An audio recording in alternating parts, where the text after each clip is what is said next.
Renee, my girlfriend of 4 years, told the cops that my drugs were hers. She did the time for me. I thought the judge would be lenient because she didn't have a record. Nope. She received 2 years in prison and lost her job. I visited her twice, but the ride to the prison was too long and I met someone else. I don't accept her prison calls, but I replied to her letters. She's getting released in August and expects to come back to her apartment. The landlord let me renew the lease in my name due to the circumstances, and I've been paying rent. Damn. But my new girlfriend is pregnant wild. and stays with me. I told my girlfriend that Renee died when we first hooked up. So she's been wearing Renee's clothes as well. He didn't do anything right. How to fix things with my girlfriend when Renee returns. How to gently let Renee know she's been replaced and her apartment is mine. He don't fuck with Renee at all.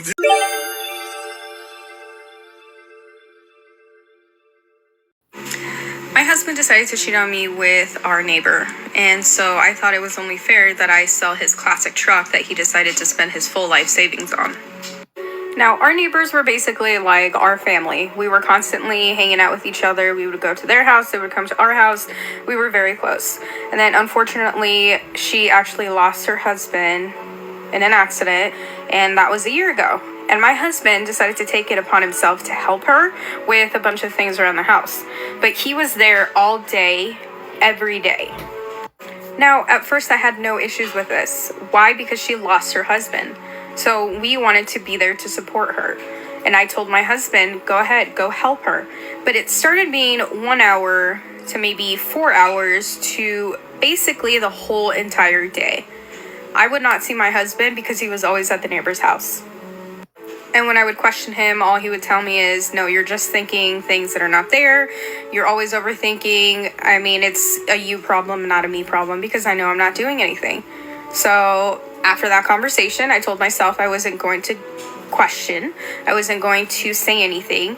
I had to just keep my mouth shut, trust my husband. That's that. Now, out of the blue, okay, this man started to travel for his work, which he has never done before. So once he told me this, I was just dumbfounded, like, what? This is coming out of nowhere.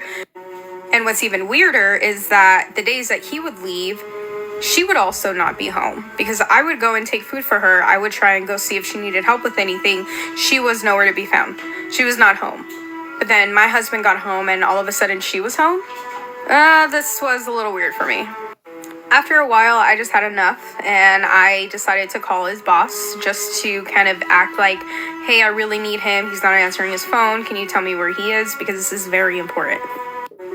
His boss said he had no idea where he was. He said that he actually has been calling in a lot, and he hasn't seen him, and he is this close to getting fired. Look, I know I look stupid, but I'm definitely not. I'm not. What I did is I put an air tag this whole time that I was thinking that he was doing something. I just wanted to be safe. So yes, I put the air tag in his car so that I can make sure that I'm tracking wherever he's going. That air tag was actually at a motel that was 30 minutes away from our house.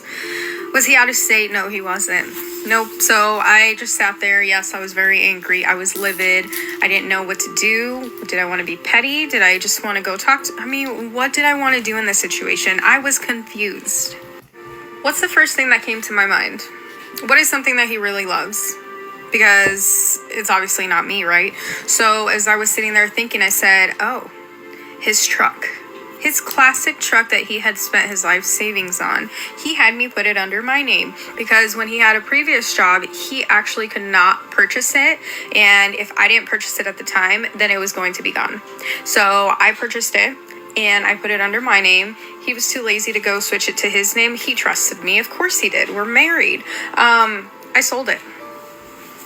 Yeah, I sold the truck. I needed to act like everything was normal. I was not going to freak out when he got back home. No. I actually just sat there, acted all loving, and eventually in a couple hours when he didn't see his truck, he asked me, hey, where's my truck? And I said, I actually sold it. You did what? I sold your truck. Why would you sell my truck? Because I found out that you're cheating with a neighbor, and I'm not going to sit here like a dumbass, so I decided to take all that money, and it's gone. All that money is gone. No truck, no money. I decided to use that money on a down payment for a house, and also I furnished my entire house. I am now going through a divorce, and I am actually very happy. What is he doing with his life? He is actually struggling at the moment. Yeah, because I wiped out the account as well, so he doesn't have a penny to his name right now. Sucks to suck. So what the fuck I come home one day because I got off work early and I walk in and I hear my nigga Kiki and ha-haing on the phone with a bitch. So I'm like, he didn't know I was getting home early. I didn't say nothing. I wanted to sneak up on him and surprise him. Okay, so I walk up in the house and I hear him in our room, Kiki ha-ha, and I'm like, who he Kiki and ha-ha with? Because it can't be me, because I'm right here and he's over there. And we not on the phone. So I'm like, let me calm down. Maybe it's a family member. Maybe I'm jumping the fucking gun. Never. So I creep up to our bedroom door and I'm ear hustling. Because I'm like, let me make sure before I bust up in here. Mind you, it's my house. I'm saying our house, our room, it's my house. Mind you, he wasn't working. He had lost his job. I'm taking care of this motherfucker. Okay? So I hear him kiki ha-ha. I hear it's not a voice that I know. They talking sexual and shit. So I bust up in the room. This nigga is on FaceTime with a bitch.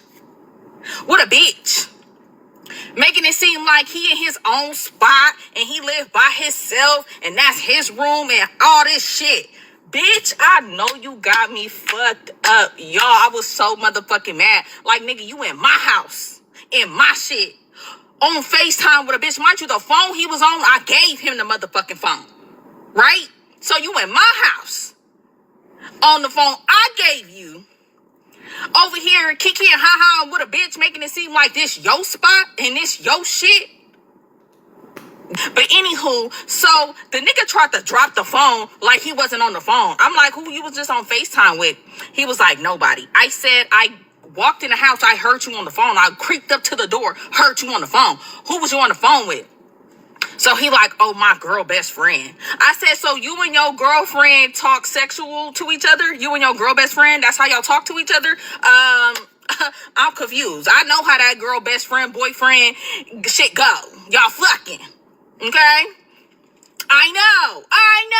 So, y'all, why the nigga get mad at me? Gonna walk up on me, push me like, man, get out my way, like you doing too much. Y'all, why me and this man start fighting? Long story short, the man just got so disrespectful, made it seem like he caught me doing something. Y'all, I don't know how, y'all. Somehow we got into the bathroom, y'all. And the nigga took my phone, and threw that shit in the toilet. All because he got caught cheating.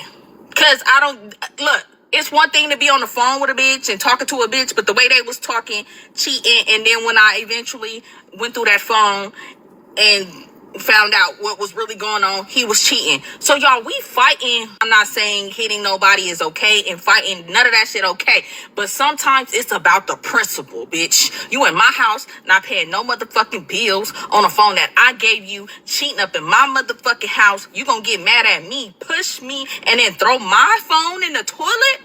Oh, you must want to fight. Like, you must want to fight. Like, you must want to fight. And then something just like came over me and was like, this not you, y'all. This not you. This not you. This not you. Like, just let that man go. Like, let that man go. So I'm telling him, like, get your shit and leave. Get your shit and leave. Just get your shit and leave. I don't want to fuck with you. I don't want to be with you. Just get your shit and leave. So he didn't want to leave, y'all. I literally almost had to, like, throw this man at my house because he didn't want to leave. And it's crazy how men get caught up and then get mad at you because you catch them in their lies and in their cheating, and then they call you out your name, talk shit to you like you did something wrong, and then when you tell these niggas you don't want to be with them or leave, they don't want to leave. So yeah. And I never let a nigga move in with me ever again. If a nigga ain't even got his own place, I don't even need to be talking to you. Cause no. Please like and subscribe. For real, subscribe.